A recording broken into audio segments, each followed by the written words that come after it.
Welcome back, one and all. Thank you for joining us here on Game Yard TV, your home of West Indies cricket analysis.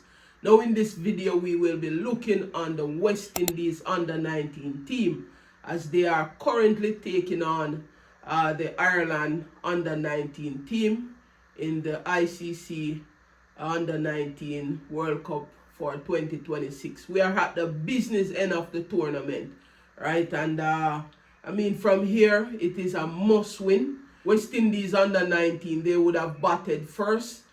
Joshua Darn won the toss and elected to bat. And they are playing at the same field in Namibia.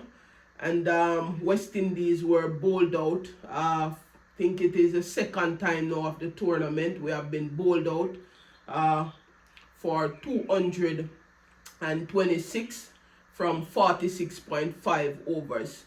And I think I must give credit to the Ireland bowling team. I think they hit, they got wickets at regular intervals. I think the highest partnership was between Van Lang and Joel Anjo. I think it was 67 runs. But Ireland keep chipping away. Once the West Indies batters get into, their innings and seek to push on, they strike at that moment. And I think that was, the hallmark of, what I think, Ireland did well today. Joel Anjo was our, best batter with 66 from 82 deliveries. And he was supported, by Van Lang, who got 28 from 35. And also Adrian Rapture made a little cameo at the back end of the innings, 28 from 46 deliveries, I believe. West Indies, I think we were at, in pole position at one point to get in excess of 280, 290 runs, and we just lost wicket at, the wrong time in the game. Some of the players, especially our middle order batters, I think they are not showing, good game awareness, right? Because Joel Anjo needed someone, to stay with him. It was the same issue in the Afghanistan game where he ran out of partnership, right? And in this game, he wanted somebody to stay with him. The pressure, get to him, when the wickets keep falling at the other end. And I think he lost. I think he lost concentration, in my estimation, when Shamar Apple came to the wicket, because he was trying to tell Shamar Apple to stay there, and Shamar Apple keep swiping at deliveries until he was eventually caught behind, and so I think that was the lapse in concentration there, having to be encouraging his other batter at the other end, and he was not taking heed. He was still trying to swipe at the deliveries, and he eventually was out. Joshua Darn was batting really well after the drinks break. I think he lost concentration again, hitting a short ball down at third man there, and he was caught. And Zachary Carter was run out. Tanes Francis, he was a judge leg before. I think that ball was a bit too high, but he was, given out by the standing umpire. And so West Indies, it was, a dicey kind of innings. We managed to get 226. I believe it's a par total on this score, on this wicket rather. And so again, West Indies, we would have seen them, defend 234 in the last game, against South Africa. So we know that they have the ability with ball in hand, to defend these kind of a total. But they will have to bowl really, well disciplined bowling, good control from the leg spinners. So it will be a tough task for the West Indies. They have to hit, get early wickets, and to make inroads into that, Ireland middle order.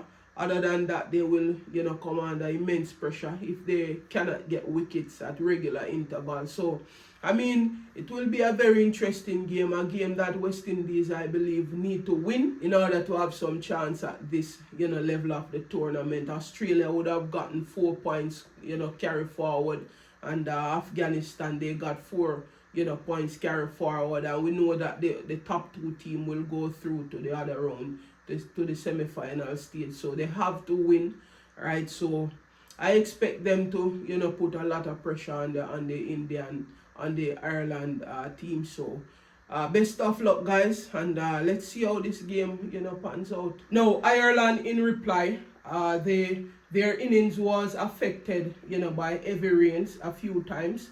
In the end, they made 164 for 7 from 40 overs when the rain came, and decision was made via the Duckworth-Lewis system, and West Indies would have been winners. The target was 190, and they were on 164 for 7. So West Indies would have won the match by 25 runs.